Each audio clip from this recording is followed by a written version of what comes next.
very best friend. And you're mine too, Todd. And we'll always be friends forever, won't we? Yeah, forever. Welcome to part 2 of The Fox and the Hound is a Perfect Movie. We've already covered the opening section of the movie, which has established all of our characters, and if you remember back to the rundown at the start of part 1, you'll know that in this part, we'll be covering the friendship section of the movie, and I'll be honest, these next few scenes are my favourite bunch from the whole flick. So I'm really looking forward to diving into them in detail and telling the tale they bring forth. So if all that sounds good, I won't waste any more time, and let's go!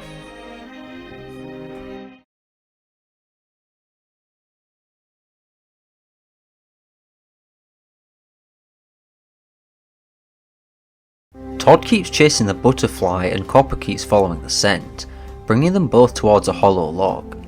Todd asks what Copper is sniffing, but he doesn't know yet, only to then discover that the scent was Todd all along. Feeling a sense of happiness after coming across each other, the pair introduce themselves and decide to play a friendly game of hide and seek, with Todd hiding and Copper using his nose to seek him.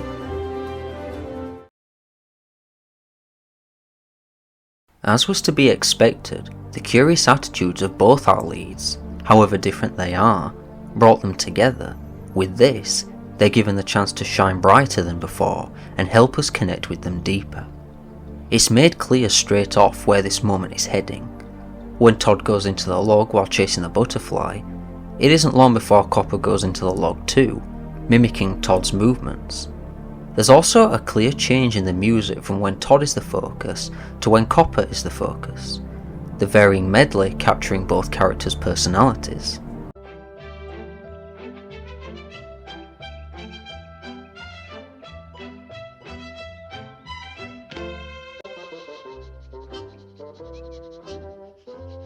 Since Copper was following an unusual scent, it's obvious to the audience what this scent was. It's now just waiting for it to be confirmed. This moment also gives a shift, as now Todd's curiosity has now changed.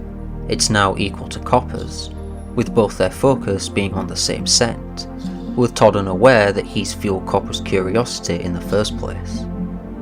Todd displays this newfound curiosity when he presses his ear against the top of the log to listen to Copper's sniffing, only for the latter's nose to press against it and startle him. It's here then that the two finally converse in their first conversation, Todd still displaying his curiosity and eagerness as he moves his eyebrows in a quizzical way when he hangs his head down from the top to peer inside and look at Copper. Copper's own curiosity is mixed with excitement, as he's happy to answer Todd's question about what he's smelling, despite not knowing him, and the tone of his voice displays this happiness and the eagerness that he himself has. He also shows his disappointment of not being able to help Todd with answering the question, since he's trying to figure it out himself. After being in the dark, Copper comes back into the light and finally realises what we already knew. The scent was Todd all along. Surprised by this realisation, Copper further taps into his instincts by letting out a hound dog howl, which immediately captures the hearts of us watching from its innocent pureness. At this point now, the connection of Todd and Copper starts to form. Todd's already established curiosity is brought forward as he hops off the log with a subtle lean towards Copper. He asks, What do you do that for? asking a question that we the audience are keen to know too. Todd's excitement slowly starts to build. His boredom and longs for days of fun has well been made clear by this point, but now it comes to an end. Having met Copper, someone his own age, and someone who he can better relate to as opposed to his older friends and carer, he feels a sense of joy. While he introduces himself with his name and breed, Todd shakes his body in delight, and even his tail flicks up slightly, subtle indications of his newfound excitement, which had built up from the first sighting of Copper, to meeting him face to face, to eagerly asking the question, and finally realising what he has now, a friend. On the other side, Copper is rather amused at the sight of Todd. He's never seen a fox before. After realising what the scent was, Copper feels rather shy at meeting someone similar to him, but he hides his shyness with his sense of pride. He displays his confidence as he puffs his chest out while he answers Todd's question about his howl, since Todd showed a clear liking for it. This answer giving the audience what they were looking for too. This explanation makes Copper feel much prouder and happier as his face lights up and his tongue pops out, though his shyness still creeps in.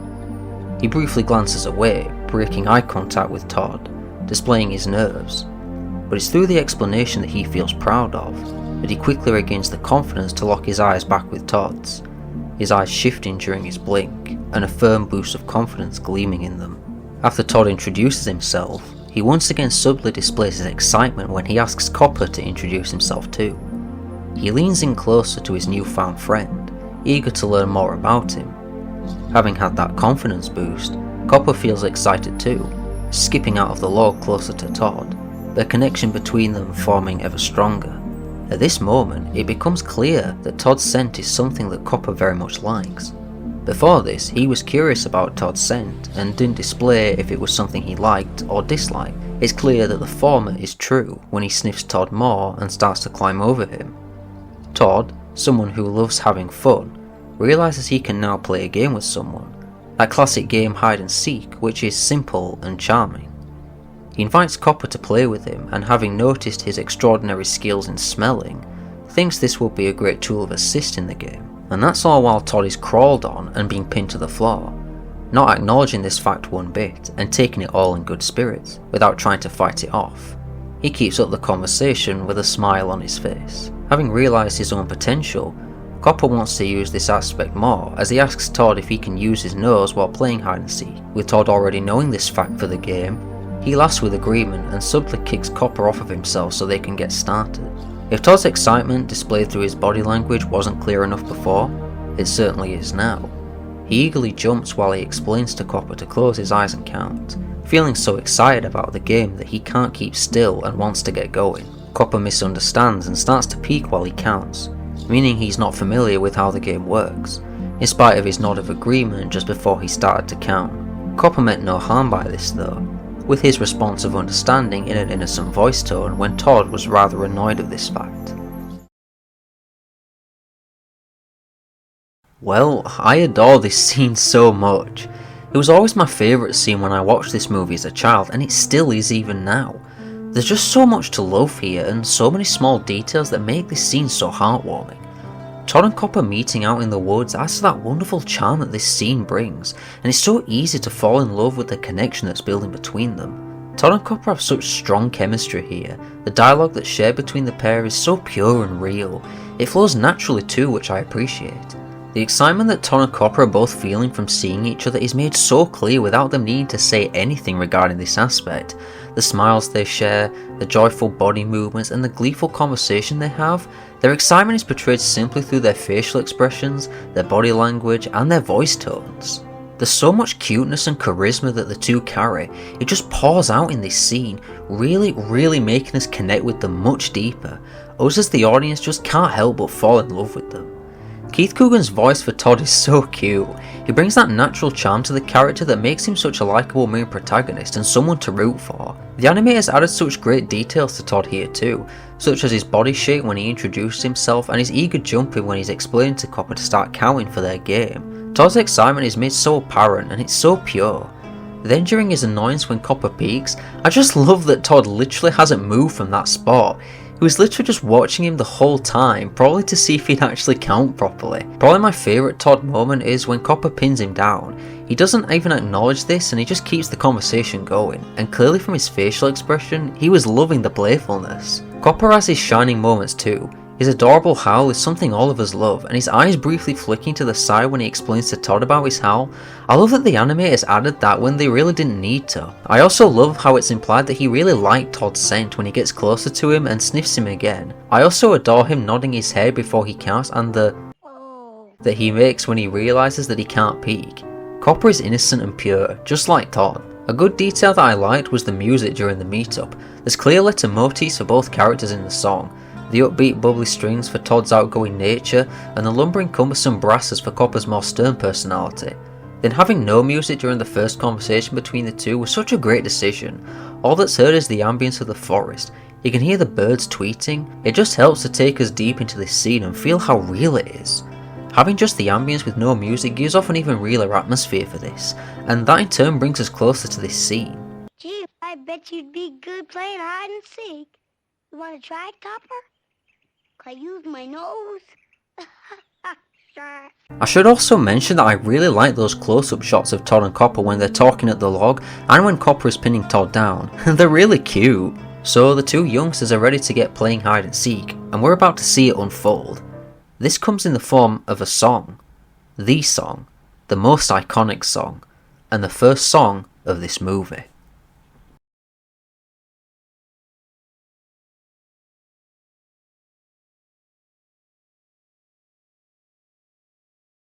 Having established a bond, Todd and Copper play the day away. They smile, giggle, and have so much fun. However, Amos has noticed Copper running off, so he calls him back home, cutting the pair's playtime short. But many days are ahead, as Todd is back the next morning to call Copper out to play, and they frolic away into the woods for more days of fun. In a scene of musical and visual storytelling, the friendship between Todd and Copper is strengthened even more. Big Mama is observing them playing, surprised by their friendship considering their breeds, and it's through her words set against a wonderful melody that this particular part of the story is told. It's Big Mama that explains to us that two personalities of futures destined to be opposite can be brought together and form something beautiful in spite of what the world tells them to be. Life is all about fun and games and happiness, but there are things that can get in the way. And Big Mama tells us this through the song, as a way to prepare us for the inevitable. Not just us though, Todd and Copper too. But all the while Big Mama feels sad about this friendship, and perhaps us too, Todd and Copper are at the most happiest, because to them, this is all that matters. Todd's mischievous attitude, which is something we're accustomed to by now, naturally is brought forward through his own lovable charisma. He uses his smarts in a cheeky way to have fun with Copper, as rather than just hiding and waiting to be found, Todd decides to use Copper's own strength as a way to test and tease him. He runs around the tree stump before hopping on top, knowing that he's laid down the trail, and waits for Copper to track him down, and when he is tracked down, he's surprised and runs off to set another playful trick in motion. He rebounds off two trees, making sure he touches them before he heads into some bushes nearby, and he still shows how cheeky he is when he peers out from over the leaves to watch Copper fall into his mischievous plot. His complicated movements are a way to bamboozle Copper and have a little more fun with him. Todd can't help himself. That mischievous attitude is just who he is, and he decides to keep it going when he creeps up behind Copper, diverting from the game, having confused him and paying it off with a surprise of laughter. Copper is mischievous too, though like his other personality traits that are lighter than Todd's, it's subtle and less prominent. Having tracked Todd's scent and realising where he is, Copper slowly raises his head, reveals his eyes and does a smile, preparing to have fun with Todd. He pops up like a jack-in-the-box with a spring of motion, catching Todd with a surprise and making him jump, just like how a child would react when a toy of that type startles them like that. Once again another quality of this scene that reinforces that childhood innocence. Copper has his own smarts though. He is able to track down the crafty movements of Todd, and might have been able to find him, were it not for Todd sneaking up behind him, but this moment shows Copper's good sense of humour, and he accepts the laughs as they come. Though in the midst of their fun, the circumstances that Copper was warned about on account of his curiosity end up happening, as Amos realises Copper is missing and calls for him to come home, and Copper does so for fear of disappointing his master. When he returns home, Amos is displeased with his actions, as that is not how he wants Copper to be, and Chief makes sure to show his disappointment, because he did warn Copper as we saw. Copper may have felt sad at this fact, but the morning brings more happiness, as Todd is immediately at the fence of Copper's house to the sound of a rooster call. Through their eyes locking and beaming smiles, the two feel that strong connection and want to play again, though Copper is at first hesitant on account of Chief sleeping. It's the encouragement of Todd that gives him the desire to go out and play once more, and a playful pounce on his new friend leading to a frolic away into the woods opens up a new chapter to this deep and true friendship.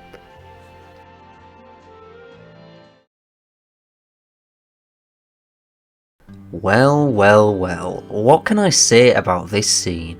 In a classic case of Disney, a song is implemented into the story, and wow, this song is fantastic. Pearl Bailey absolutely nailed this one. The Best of Friends is so iconic.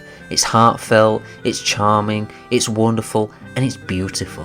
Hearing this song just takes me right back to my childhood, and honestly, this song does tear me up every so often because of the nostalgic feeling that it carries. It really does make the bond of Todd and Copper so adorable, though the undertone is melodramatic. Both of them get some great moments here. I really love Copper's cheeky and mischievous grin that he does when he spots Todd on top of the tree stump. The way his eyes slowly come into view just adds to it, and finishing it off with Copper popping up to scare Todd, just such a playful moment between them. It really is just wholesome, childlike fun. Todd's cheeky and mischievous nature really shines through here without him needing to say a word.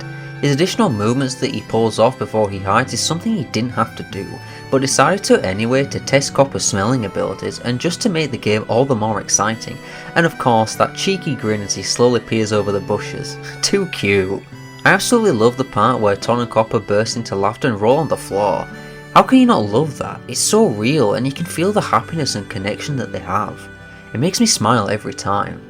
The storytelling is done so well here, and it's evident that we've fallen in love with this friendship because it really is upsetting when Copper has to leave Todd because of Amos, since we've watched this friendship bloom. I'll point out now that I also love how, just like Tweed and Todd, Amos treats Copper like a child too, shouting him to come home and ordering him into his barrel. In terms of the playdate ending, I feel like we've all been there, having a fun time with someone close until it has to end, and the lyrics in that section of the song contribute to that feeling of sadness. If only the world wouldn't get in the way, if only people would just let you play, they can't understand the magic of your wonderland. The wholesomeness is hammered in even more when, in my favourite part of the song, Todd calls out Copper the next day to play with him, eagerly pouncing up to the fence in joy. I can't put into words how warming, cute and adorable that moment is when they lock eyes and just have such beaming smiles. The love they share for one another is so real and raw. If it wasn't obvious, Copper looking over to Todd after hearing Chief snores really displays how much he wants to go have fun. And I haven't even mentioned the rooster call and soft melody from the song that happens as the scene transitions. I'm a child again every time I hear those sounds.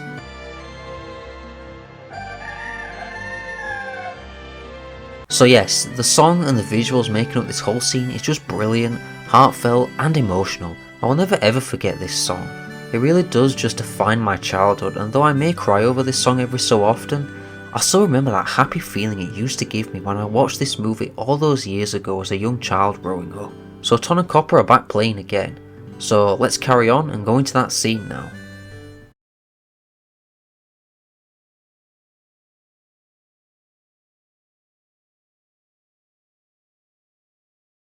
Ready for another day of adventure, Todd and Copper secure their bond, calling the other their best friend, and with full confidence, they vow to remain friends forever. They follow this up by going for a swim in the lake, splashing each other and Big Mama too.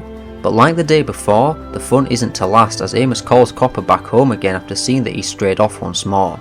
Both of them are sad at this fact, but they're already looking forward to tomorrow as they'll meet up and play all the same.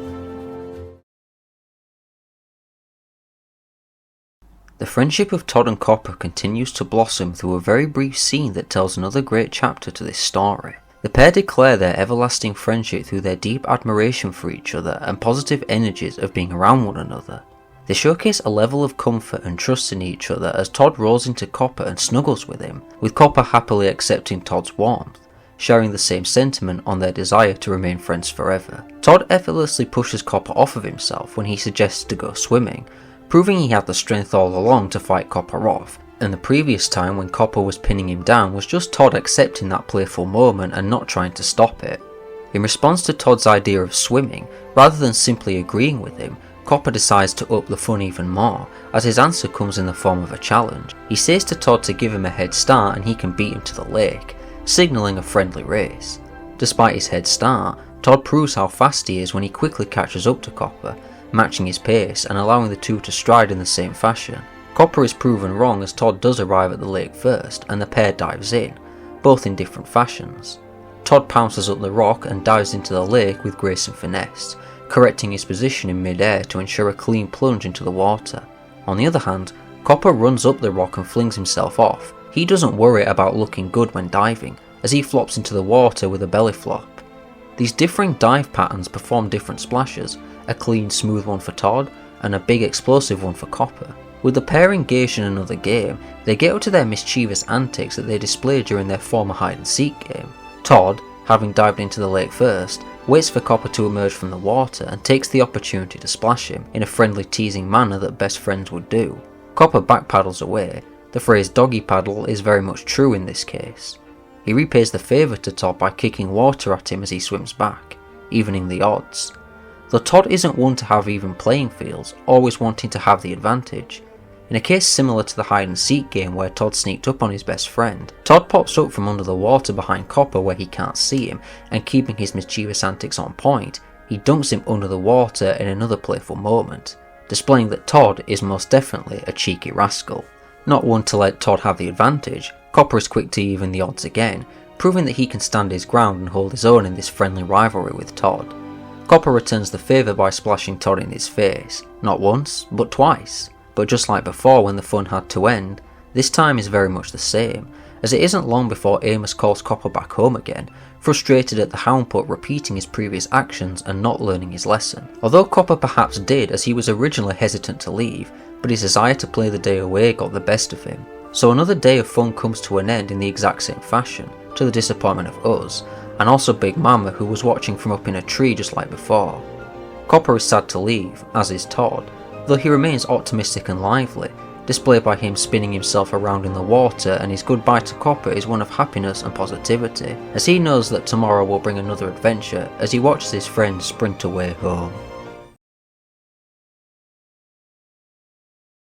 A short scene of the two playing, but definitely a very sweet one. This was another scene I loved when I was a child. I'll address something that I've seen be brought up every so often, and that's the point that the friendship between Todd and Copper is rushed and it doesn't make sense for them to be considered best friends so quickly. Well, I'll give my opinion on this point. Before meeting each other, Todd and Copper had both been surrounded by others older than them, and being kids, they can't really connect with them as they're only young. So honestly, it seems pretty natural for them to form a connection like they do, considering that there's no one else around them their age. It's especially more true in Todd's case, as it's been established that he's someone who just wants to have fun and finds the farm life he's lived on very boring. So of course when he finds someone who's the same age as him, he'll obviously become connected since he knows that he'll always have fun with him. The pair have the same mindset, see the world through the same eyes, and without going too complex, perhaps they're on the same wavelength too, and that can summarise why Todd and Copper become attached so fast. They have the same manner of thinking, and all they want to do is have fun. And speaking from personal experience, friendships can form that quickly just over a short period of time from knowing someone. It revolves around that certain energy that sometimes you can instantly click with someone. I think now is a good time for me to mention some details I've picked up on revolving around Todd and Copper's connection. If you've noticed, they both look very similar in terms of their palette schemes, and I think this was probably an intentional decision by the animators, in order to build that connection between them even more. Both have paws that are coloured differently from their fur, giving them glove-like appearances. They have white stomachs and white snouts, though in Todd's case his snout and stomach are connected at his neck while Copper's isn't. They both have white tips on their tails, their eyes are practically the same, and they both have that chocolate chip style nose, even using the same palette, black with a grey shine on the upper half. Really clever details there. There's also another interesting detail that they both share, but I'll save that one for a bit later on.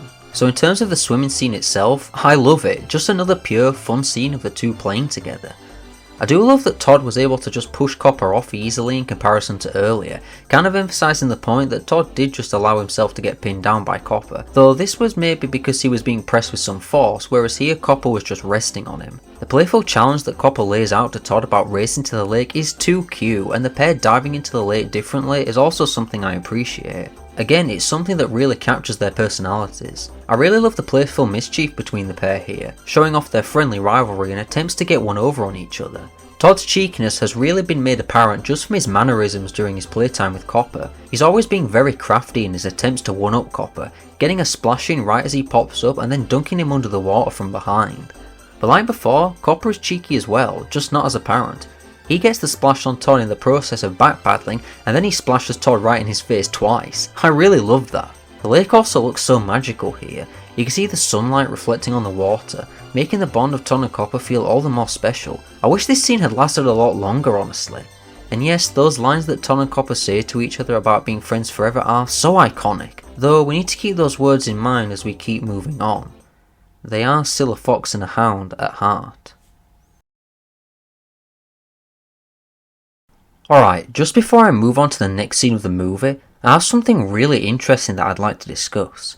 This is something that I came across while writing the script for this part, and I definitely want to give it a mention because it's something that's incredibly obscure, and I guarantee that most of you watching this video had no idea that this even existed. Back when the movie was first released in 1981, there was a novelised version of it that came out around a few months after. This book was published by New England Library and was written by someone called Heather Simon, and I believe it was only ever sold in England. There's not really much information on this book, and I've only seen a few photos of it online. Fortunately, I actually came across a copy on eBay recently and decided to purchase it as it was only cheap and I was keen to read it. And what I discovered inside was something that completely surprised me. In this obscure novelised version of The Fox and the Hound, there was an additional scene that was added between the swimming scene that I just discussed and the next scene that I'll be covering shortly. I've put up some photos on screen that will slowly cycle as I discuss this, so feel free to pause the video if you'd like to read these sections. The scene covers Todd and Copper having another play date. Todd arrives at Copper's barrel at the crack of dawn so they can have an even longer time playing before Amos can notice that Copper is gone.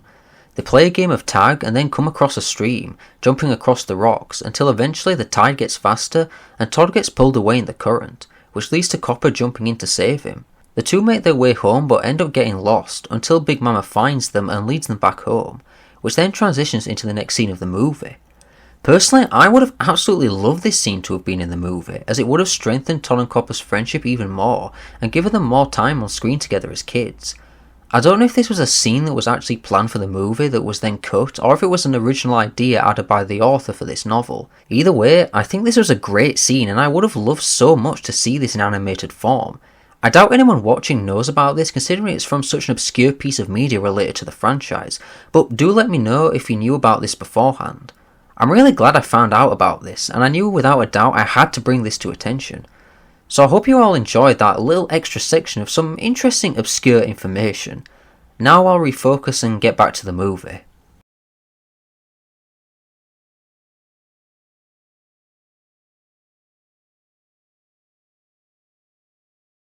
Todd heads to Copper's house to see him tied up, effectively ending their days of fun. While trying to engage in more play, Todd notices Chief sleeping in his barrel and is curious about him. Despite Copper's warnings, Todd keeps having fun with Chief, only for the big dog to awaken and chase after Todd through the farm. Amos also gets involved, mistakenly thinking that Todd is after his chickens and goes on the attack with his shotgun. Todd eventually jumps into Tweed's car, but Amos is still on the chase. A furious and enraged Tweed confronts Amos on his actions, and the two get into a fiery argument that concludes with a vow from Amos that he'll blast Todd if he sees him on his property again.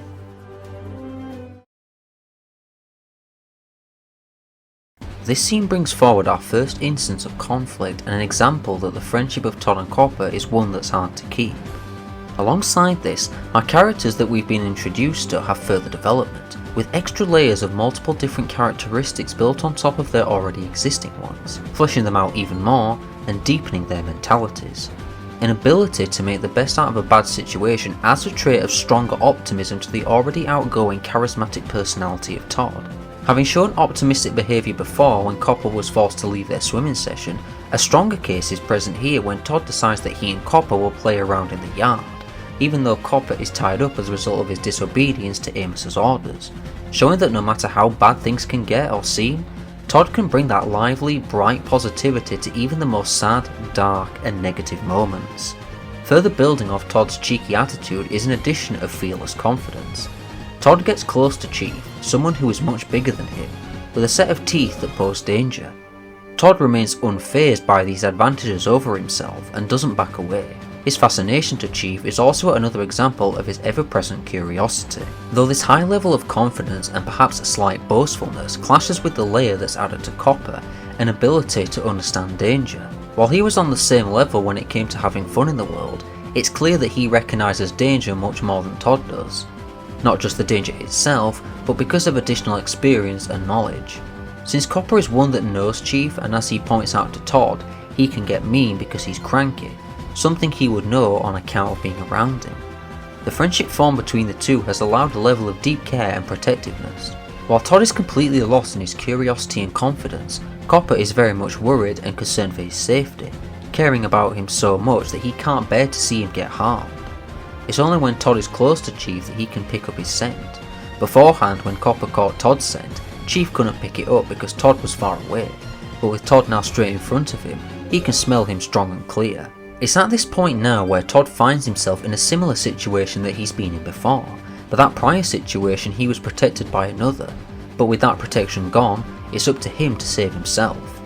Copper is completely defenceless in this situation, being tied to his barrel, so it's really all on Todd. Chief's behaviour towards Todd shouldn't be doubted however, since he has been trained by Amos to attack what he thinks is a foe. He's only doing what he believes is right by an owner who thinks the same. Though that establishment that Todd is not a threat is apparent to us as the viewer, but we're just the observers watching this story, and sadly, we can't help. This is also the second time where Todd's curiosity has led to trouble, though this time, the circumstances of his natural behaviour are much worse. Chief gets the extra layer added to his character as well. On top of his established soft spot and rather warm personality, it's clear that he doesn't have this same sentiment to another that he's been trained to dislike, and it's obvious that a bad temper lies inside Chief that rears its head depending on the scenario. It's something he gets from Amos, he himself also getting that extra layer, but added through the means of an already established one, being one who has a strong love for those he cares about. Seeing them in danger kicks in his desire to protect. This desire stems from Todd's smart and quick thinking, squeezing into any spots he can to avoid Chief, including a chicken coop. Having inadvertently scared the chickens, Amos believes they are in danger, and his desire to protect them, as he cares deeply for them, leads to his response in this scenario, though one that many would frown upon. Amos wields his shotgun, a weapon of fear and destruction, and attempts to blast Todd under wrong impressions. Though his attempts are stopped accidentally by Chief, who's dragging around his barrel that he was tied to, his anger being so strong that he pulled it with him. Amos's actions also put Dinky and Boomer in danger, those two narrowly missing a scare of death, and they retreat for cover. Todd joins them shortly, and now the three of them are in the same predicament, but luckily the trio have lightning fast reflexes that allow them to save themselves. All the commotion eventually leads to Tweed being thrust in, as she has now become the protection that Todd needs. The anger of Amos continues to spread as his fury keeps on growing and escalating the situation even further. His rage is so strong that it's put into conflict with Tweed, whose kind-hearted nature slips away on account of this scenario, thereby giving her an extra layer too. Seeing what she believes is danger coming to someone she holds dear, Tweed is understandably furious as well, practically on the same level as Amos, whose fury was fueled by the very same thought. It's here where these same feelings clash together in the very first interaction between Tweed and Amos, the first in the movie that is. They've clearly interacted before as Tweed knows Amos's name. Tweed stands her ground against the intimidating Amos and even manages to put him in his place, shooting up his car's radiator and then even being so bold as to put the gun right at his chest. Her drive to protect Todd is really that strong. We also see that extent of Amos's anger in full swing. He raises his voice, tries to intimidate Tweed more by getting right up in her business and his face turning bright red. Both argue their cases of what they believe to be true, and while it's clear to us that Tweed is correct, Amos isn't to be blamed necessarily. He was simply misunderstood and his anger got the best of him. The temperamental attitude of Amos is something that may get him into serious trouble someday as warned by Tweed. Actually subtle hints of Tweed wanting Amos to control himself so that doesn't happen. But all the while Tweed and Amos argue and show how they don't see eye to eye, they're really not that different from each other. Both are only swearing to protect what they hold dear, which was what led to this conflict in the first place. Well, this scene certainly is something. Here is where we finally see the consequences of Todd and Copper's friendship come to blows, and cracks start to form in what's so far, for the last few minutes, been a peaches and cream story. This scene is probably the one that really starts to slowly shift the story into this next phase, and a total of 5 characters are given even more enhancements to their personalities in just this one scene. That's impressive. Todd, Copper, Chief, Amos and Tweed are fleshed out even further than what's already been established about them, and really making them much more detailed characters, and that's fantastic storytelling. I love Todd's confidence here. It's developed even more with a trait of a devil-may-care attitude, further adding to his character. He's so unafraid by the large size and sharp teeth of Chief that he becomes a little cocky about it, not realising the danger he's in. It's almost like a low-key jokey side to Todd, especially when he giggles at Chief dreaming about chasing a badger.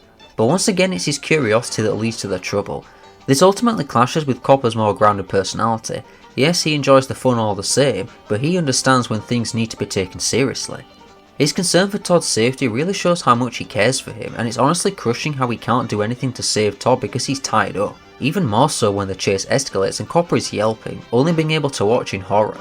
Now I'll point out the similarity that the pair have that I mentioned earlier. They make almost the exact same facial expressions. They did it quite a bit during their first meeting, and here is one of the better examples of that. When Todd is walking towards Chief, he and Copper both have their mouths open and their eyes bulging. It's really cute honestly, and really funny too. Chief also really stands out here. Before this we've seen him as somewhat passive aggressive but also really nice. But now we're introduced to a much darker side of him. I think the animators did a great job making Chief look really scary and intimidating, making it completely believable that Todd would be so frightened of him. Amos also gets a more darker side introduced here, but it's not an absolutely evil one. It's more just anger as a result of a loss of control. Some people are prone to that, lashing out in times of panic and fear for those they care about. Now I'll take the time to mention Jack Albertson's performance, which I didn't cover in Amos's first scene because he didn't have many lines. My goodness, is he on fire here. His anger sounds so genuine and you can hear the rage in his voice. I don't know how he managed to pull that off, probably his years of acting experience. I don't feel any kind of hatred towards Amos here. I'm not saying what he was doing to Todd was right, it was far from that, but you can kind of understand why he was like that. He thought Todd was terrorising his chickens, and because he's a wild animal, Amos doesn't take too kindly to him. Like I said, it's just a result of his means to protect what he loves. And Tweed? Wow, is she absolutely awesome here. We've seen her as this really soft-spoken, warming, grandmotherly figure, and just seeing her in a complete state of anger really catches you off guard. You'd never ever expect her to be like that, and it just shows the length she's willing to go to protect Todd. She really stood her ground and was not taking it at all from Amos. I love how they added that characteristic to Tweed. And you know, honestly, Tweed and Amos aren't really that much different from each other. Yeah, they clashed in quite the inferno here, but their reasonings were both pretty much the exact same, just going after what they believe is the harm to their loved ones, like any loving parent would do. And I will never ever not burst into laughter when I see that shot of the camera slowly moving into position, getting closer, and you just see Tweed death staring Amos as he comes towards her. That's absolutely hilarious. As for the chase itself, I think it's great. It's a good mix of serious and goofy. You have the growls of Chief and him smashing into everything trying to get Todd, and Amos blasting his gun manically. But you also have Chief dragging around the barrel with the chickens and yelping when the rope gags him, and Amos's trousers falling down when he fires that first shot. Somehow Dinky and Boomer even end up in there. Their mad dash away from the tree into the mailbox is like something out of Looney Tunes. They're a fantastic comedy duo. The ending with the car chase is quite amusing too. It's funny to see these really old rickety bangers racing at a high speed. The music also complements the chase with the same amount of grounded and wacky tempos. You have the fast high-pitched strings of the banjo mixed in with the more dramatic serious orchestral strings. It's fantastic. The world is also starting to build more as we see the dirt path leading away from the farmland towards the more rural forest. I feel like I have so much more to say about this scene, but I think I'd just be repeating myself at this point. Yeah, this scene is really, really good. I like it a lot more now considering what it does for the story and the characters, but I better end this sooner rather than later or I'll probably be here forever.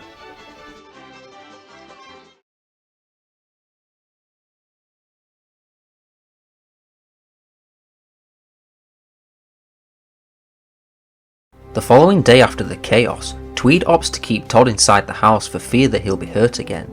In the meantime, Amos packs up his truck with supplies to head off for a hunting trip, which means Copper is on his way to be turned into a real hunting dog.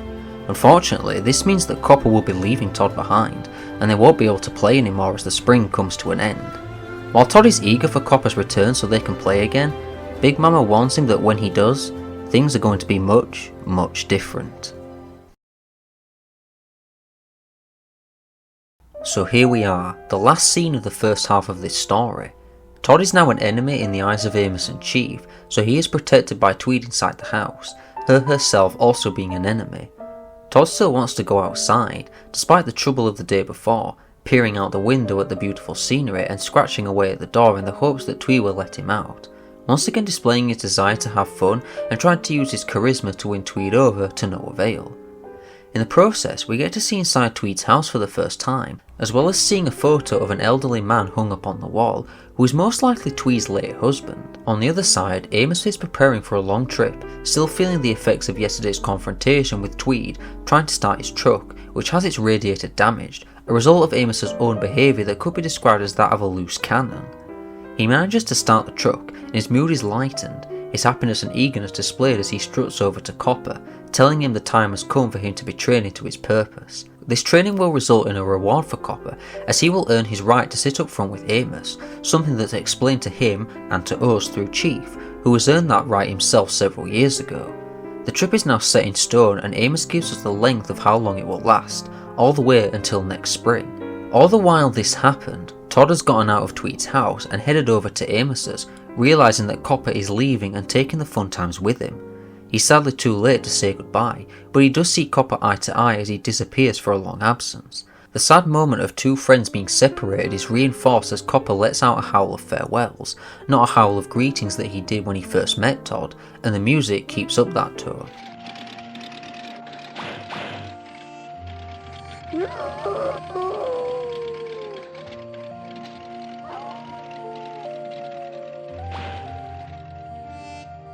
Then we transition into another musical number, the second one of the movie that pushes the plot into its next phase. The song Lack of Education is sung by Big Mama, stemming from her disappointment of Todd not learning his lesson from the previous day, because Todd is still confident that he can outfox Chief, just another example of his confidence, but a more firm one at that. Big Mama explains to Todd and us the audience about the changes that will happen when Copper returns, but Todd remains confident that things will remain unchanged and Copper will still be his friend, expressing disagreement through an angry facial expression and defiance through a puffed out chest, though his confidence is now slowly fizzling into naivety. It's only when a comedic, but serious in message, pantomime-like act by Dinky and Boomer that the realisation slowly sets in for Todd. Copper will no longer be a friend, but an enemy. It's then that the lockup outside Amos's house, which we got a brief glimpse of in his introduction, has its horrifying contents revealed, courtesy of Dinky and Boomer. Inside are the victims that have been kept by Amos, something that could have happened to Todd the previous day if things had gone just slightly differently. Todd is now completely devastated, and we see him in sadness for the first time since the beginning of the movie. Big Mama knew this news would break him, but her mature choice to tell Todd in the moment was a way for him to avoid inevitable disappointment had he learned this by the time Copper came back, a way of not allowing Todd himself to get broken even more as a result of the excitement he would have had when he saw Copper return. Todd's confidence still peers out though. He remains sure that Copper will stay his friend and won't change, but it's clear that he has some doubts in his mind. Big Mama hopes Todd is right, but sadly she can't agree with him, because forever, a length of time Todd has secured in his mind of him and Copper being friends, is a very long time, and time has a way of changing things as she explains. All while Todd looks at the barrels of Chief and Copper, the former still damaged from the day before when it was being dragged around, and the leaves, turned brown, begin to fall as time and change are on their way. Alright, so this scene pretty much ends the first half of the movie, and I like it. There isn't really much to talk about, but I will say that it does a great job of setting up the second half. The inclusion of Tweed's husband on the photo in her house is great, really giving us a bit more to Tweed's character and her background, if it is her husband that is. I do like Todd's need to go outside and trying to get Tweed to let him out. More of his charisma is on display there, and I get a kick out of Amos strutting over to Copper while he's still tied up. It's cool seeing more layers of Amos being added here. His excitement for the trip is made so apparent. You just can't help but feel sad when Copper lets out that howl as he and Todd leave each other, and you can really see that deep bond they share. They're both really upset that they won't be together for a long time. Of course, the main highlight here is the Lack of Education song. Yeah, it's pretty good, and I like it. It's not very long, but it's catchy. Once again, Pearl Bailey does a great job on the singing. The backing track really gives off that country vibe too. Dinky and Boomer get another funny scene in this song. These two are really given some good moments that give me a laugh. I appreciate the song serving as a lesson for Todd, and his responses that he gives during it are just priceless, honestly. I love his confused look as Big Mama is about to start the song, his scowl, and the way he puffs his chest out. It was also good that Big Mama gave Todd a heads up for what happens when Copper comes home. It's a mature decision and one that shows how much she cares for Todd. It now means that Todd won't feel as upset when the reality of it all kicks in. Granted, the sadness came anyway from the song, but now it won't hit him as hard. It also makes us, the audience, feel upset as well, since we're going to have to deal with this reality too. The payoff of the lockup outside of Amos's house is done well. It's somewhat teased to us at the start, but many probably missed it, and it really hits you when you realise what it was housing this whole time. Like a darker side of Amos was teased before his blow up, and now it's really established even more. I also like the detail at the very end of the scene with Chief's barrel staying damaged after the chase the day before, and on the same note, the leaves falling off the trees. I like the brown and gold colours there, both from the leaves themselves and the backdrop. It's a good way of telling us and Todd that time is forever moving, and with it, change is most certainly on its way.